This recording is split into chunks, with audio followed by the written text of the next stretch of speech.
Good morning everyone, welcome back all of you. आप सबों का हार्दिक स्वागत है इस वीडियो में, where you study about different topics in different manner in detail, but one topic in great detail. Everything will be clear after watching this video. If you love this video, please share and subscribe. Okay, आज का topic बहुत ही sensitive and संवेदनशील है, लगातार हमेशा चर्चा में रहने वाला। जी हाँ, आरक्षण। आरक्षण पर एक बार फिर से मुद्दा गरमाया है, इस पर एक चर्चा होगी और इसकी ऐतिहासिक पृष्ठभूमि क्या है और इसका क्या आधार है, अब तक कितने बार इस पर जजमेंट दिए गए हैं और सुप्रीम कोर्ट के द्वारा दिए गए लैंडमार्क जजमेंट पर भी चर्चा थोड़ा मोड़ा होगा। आरक्षण एक ऐसी पॉजिटिव डिस्क्रिमिनेशन है, सकारात्मक विभेद है, जिससे हजारों साल से जो वंचित तबके हैं उन्हें मुख्य धारा में लाने का एक अवसर है। लेकिन आज आरक्षण पूरा तरह से अपने मकसद को पाने में असफल रहा है। By everything we will look it. सबसे पहले 1992 के निर्णय की एक समीक्षा याचिका की जाएगी। तो सुप्रीम कोर्ट के द्वारा जो 1992 में जजमेंट दिया गया था, उस जजमेंट पर एक बार फिर से रिव्यू करने की बात चल रही है। आखिर 1992 में जो जजमेंट आया था ऑन आरक्षण, यदि सुप्रीम कोर्ट की 5 जजों की पीठ यह स्वीकार करती है कि इंदिरा साहनी मामले के निर्णय को संशोधित किया जाए, तो इसके लिए शर्त क्या है? इसके लिए शर्त यह है कि यह मामला 11 या फिर 13 जजों की संवैधानिक पीठ के पास भेजा जाए, क्योंकि इससे पहले बार केवल एक बड़ी पीठ ही सुप्रीम कोर्ट के पूर्व निर्णय को संशोधित, अर्थात इस पीठ से पूर्व जो निर्णय दिया गया था उसमें जितने जज बैठे थे उससे अधिक न्यायाधीशों की संख्या होनी चाहिए। इसके अतिरिक्त केवल अन्य पिछड़ा वर्ग ही नहीं, बल्कि एसटी एससी यानी अनुसूचित जाति अनुसूचित जनजाति में भी क्रीमी लेयर के कंसेप्ट को विचार करने की समय आ चुका है, क्योंकि वास्तव में एसटी एससी के मुट्ठी भर लोग ही इसका फायदा तो ना ले रहे हैं। केवल क्या समाज के सभी अनुसूचित जाति अनुसूचित जनजातियों को जो आरक्षण का जो एक तरह से कंसेप्ट लाया गया था उसका फायदा मिल पा रहा है या नहीं मिल पा रहा है? इसलिए इस पर विचार करने की जरूरत है। सुप्रीम कोर्ट के द्वारा उठाए गए विभिन्न प्रश्न क्या है? देखिए, पीठ ने राज्यों द्वारा जो बढ़ाए जा रहे आरक्षण के दायरे को लेकर 6 ऐसे प्रश्न तैयार किए हैं और इस संबंध में सभी राज्यों और केंद्र शासित प्रदेशों को नोटिस जारी कर दिया गया है। इसमें क्या क्या शामिल है, ध्यान से सुनिए। क्या वर्ष 1992 में जो निर्णय दिया गया था उसके बाद के संवैधानिक संशोधन निर्णय और सामाजिक परिवर्तन के ध्यान में रखते हुए एक बड़ी बेंच के पास भेज दिया जाना चाहिए? 5वां अन्य प्रश्न जो है वो है 102 संविधान संशोधन, उसकी संवैधानिक वैधता से जुड़ा हुआ है, उसके बारे में बाद में जिक्र होगा थोड़ा सा। क्या संविधान का अनुच्छेद 342 कैपिटल ए 342 ए, जिसमें लिखा है कि किसी भी पिछड़े वर्ग के संदर्भ में कानून बनाने या किसी वर्ग को अन्य पिछड़े वर्ग के रूप में वर्गीकृत करने की राज्यों की शक्ति को निरस्त करता है और जिसे भारत के संविधान की संघीय संरचना स्वाभाविक है प्रभावित होती है? तो हम लोग जानेंगे अब पूरा डिटेल कि संविधान और आरक्षण एक दूसरे से कैसे कोरिलेटेड है, संविधान में आरक्षण के बारे में क्या क्या बताया गया है। तो देखिए, सबसे पहला 77वां संविधान संशोधन 77 कॉन्स्टिट्यूशनल अमेंडमेंट 1995 के बारे में बताता हूं। इंदिरा साहनी मामले में निर्णय दिया गया था कि केवल शुरुआती दौर में अर्थात प्रारंभिक नियुक्तियों में ही आरक्षण होगा, पदोन्नति में आरक्षण नहीं होगा। प्रमोशन में आरक्षण की बात नहीं की गई थी 1995 में।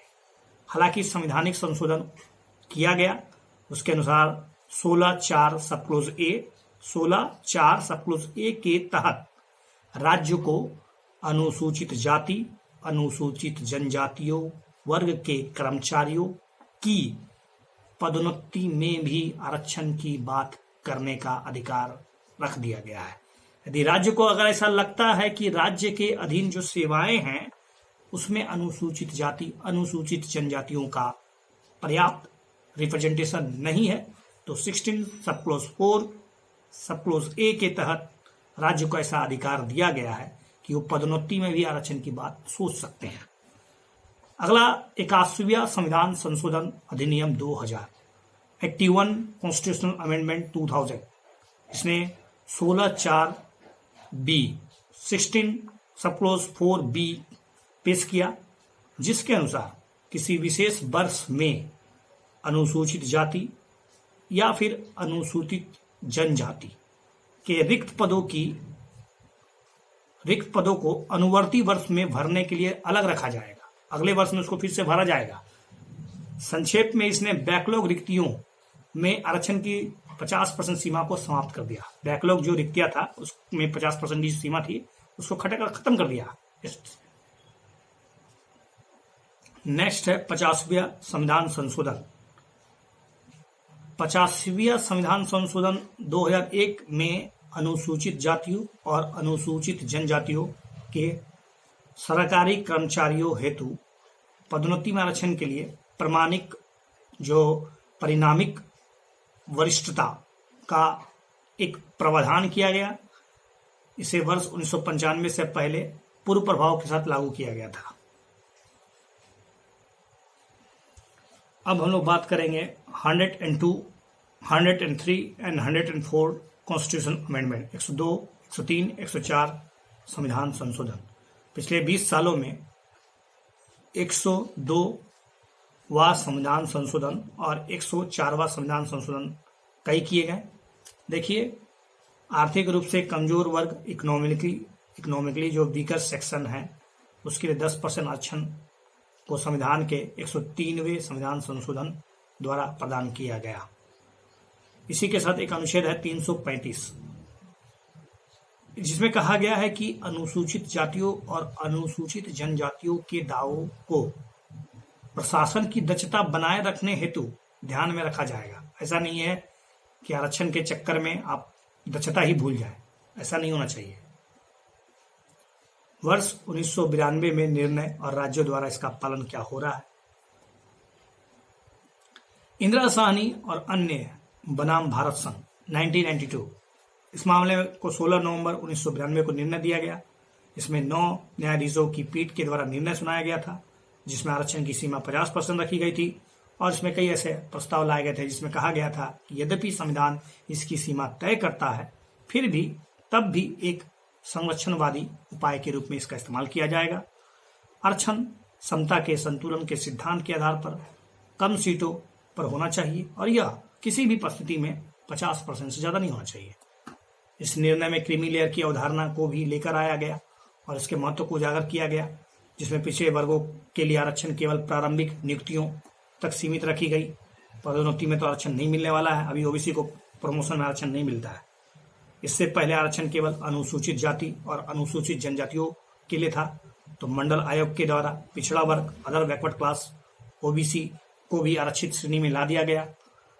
तो क्या राज्यों द्वारा इसका पालन किया जा रहा है? सर्वोच्च न्यायालय के वर्ष 1992 के निर्णय के बाद कई राज्यों ने इसका भारी उल्लंघन किया है। महाराष्ट्र, तेलंगाना, राजस्थान, मध्य प्रदेश ने 50% की जो सीमा है उसका धड़ल्ले से उल्लंघन किया है। इसके अतिरिक्त तमिलनाडु, हरियाणा, छत्तीसगढ़ ने भी आरक्षण की 50% सीमा की उल्लंघन करने वाले कई कानून पारित कर दिए हैं।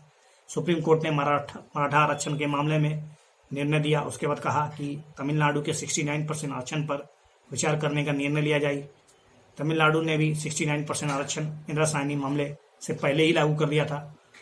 जनवरी 2000 में आंध्र प्रदेश राज्य के राज्यपाल ने अनुसूचित क्षेत्रों में स्कूली शिक्षकों के पदों पर एसटी उम्मीदवारों के लिए 100% आरक्षण की घोषणा की थी। हालांकि सुप्रीम कोर्ट ने इसे असंवैधानिक कर दिया था। 2000 में आंध्र प्रदेश का जो निर्णय आया था उसमें क्या हुआ, वास्तव में इसे असंवैधानिक कर दिया गया, क्योंकि केवल 100% आरक्षण तो बिल्कुल गलत है। 15% आरक्षण सीमा कानून द्वारा निर्धारित, हालांकि आरक्षण की 50% की सीमा किसी भी कानून के द्वारा निर्धारित नहीं की गई है, लेकिन इसे सुप्रीम कोर्ट के द्वारा निर्धारित किया गया है।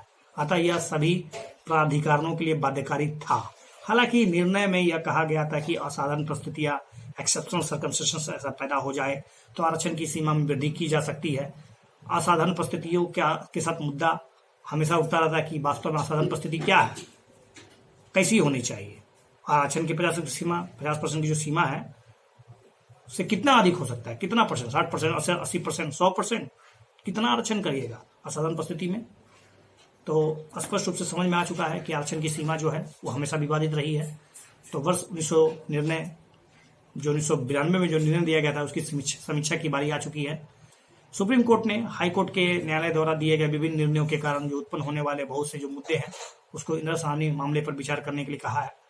आरक्षण का उद्देश्य जाति आधारित जनगणना में सीमांत वर्ग जो है, जो मार्जिनाइज लोग हैं, उनकी स्थिति में के अनुरूप उनकी सामाजिक आर्थिक स्थितियों में सुधार करना था।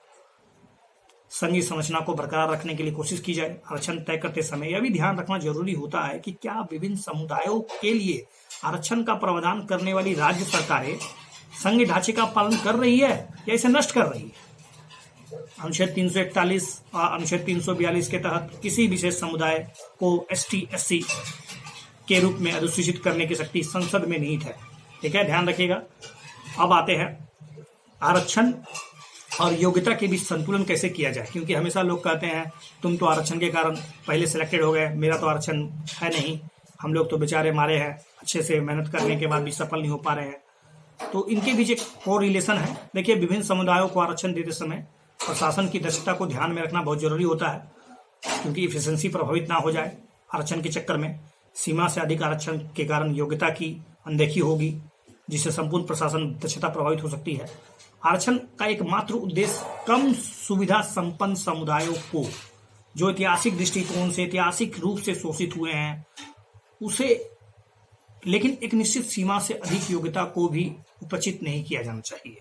ठीक है, समाज के बहुत से ऐसे वर्ग हैं जिसका हजारों साल से शोषण हुआ है, इसमें ST SC महिलाएं आती हैं, तो उनके लिए उचित प्रावधान किए जाए, लेकिन योग्यता को भी कंप्रोमाइज करने की ज्यादा जरूरत नहीं है। अदरवाइज हमारा जो देश है वो विकसित देशों की श्रेणी में शायद ही कभी आ पाएगा, क्योंकि आरक्षण के बैसाखी का सहारा लेकर विकसित देश तो बनने की राह में चलना बहुत मुश्किल है।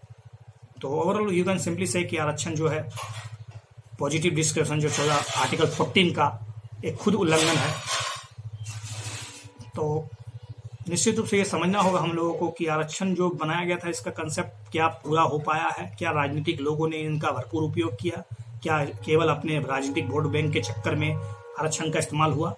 आरक्षण की जो 50 साल पहले जो सोच थी, आज वर्तमान में इसकी सीमा क्या है, आज इस पर क्या विचार है, आप अपने विचार में सोच सकते हैं। भारत को एक संगठित और मजबूत राष्ट्र बनाने के लिए क्या आरक्षण जैसा जो विचार है उसको खत्म करने की जरूरत है? जी हाँ, इस पर विचार किया सकता है। Thanks for watching this video. Thank you.